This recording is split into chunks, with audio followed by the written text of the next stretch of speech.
শুক্রবার ইরানের ইস্পাহানে যে হামলা হয়েছে সে বিষয়ে এখনও আনুষ্ঠানিকভাবে কোনো মন্তব্য করেনি ইসরায়েল। এমনকি ইরানও আনুষ্ঠানিকভাবে হামলায় ক্ষয়ক্ষতির বিষয়ে কিছু বলেনি। বরং ইরানে ইসরায়েলি ক্ষেপণাস্ত্র হামলার মার্কিন দাবি উড়িয়ে দিল তেহরান। তবে ইসরায়েলকে সর্বোচ্চ শক্তি দিয়ে জবাব দেওয়ার হুঁশিয়ারি দিয়েছে দেশটি। ইরানের স্বার্থের বিরুদ্ধে ইসরায়েল কোনো পদক্ষেপ নিলে তাৎক্ষণিকভাবে সর্বোচ্চ শক্তি দিয়ে জবাব দেওয়ার হুঁশিয়ারি দিয়েছেন ইরানের পররাষ্ট্রমন্ত্রী হোসাইন আমির আবদুল্লাহিয়ান। হামলার পর প্রথমবারের মতো গণমাধ্যমে দেওয়া সাক্ষাৎকারে এমন হুঁশিয়ারি দেন তিনি।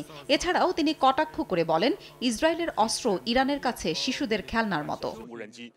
শুক্রবারের হামলায় কী ধরনের অস্ত্র ব্যবহার করা হয়েছিল এবং কী পরিমাণ ক্ষয়ক্ষতি হয়েছে তার হিসাব এখনও পরিষ্কার নয়। মার্কিন কর্মকর্তারা ক্ষেপণাস্ত্র হামলার কথা বলেছেন, কিন্তু ইরানি কর্মকর্তারা বলছেন কেন্দ্রীয় প্রদেশ ইস্পাহান এবং উত্তর পশ্চিম তাবরিজে হামলাগুলো ছোট বিস্ফোরণকারী ড্রোনের কারণে হয়েছে। বিকাশে কম খরচে ক্যাশ আউটের লিমিট বেড়ে 50,000, প্রিয় এজেন্টও 2টা। এদিকে তুর্কি প্রেসিডেন্ট রিসেপ তাইপ এরদোয়ান বলেছেন, ইরান কিংবা ইসরায়েল কেউই সঠিক তথ্য দিচ্ছে না। ইরান বা ইসরায়েল কেউ আনুষ্ঠানিকভাবে হামলায় ক্ষয়ক্ষতির বিষয়ে কথা না বলায় তুর্কি প্রেসিডেন্ট এমন মন্তব্য করেছেন। হাফসাতুন্নেসা, সময় সংবাদ।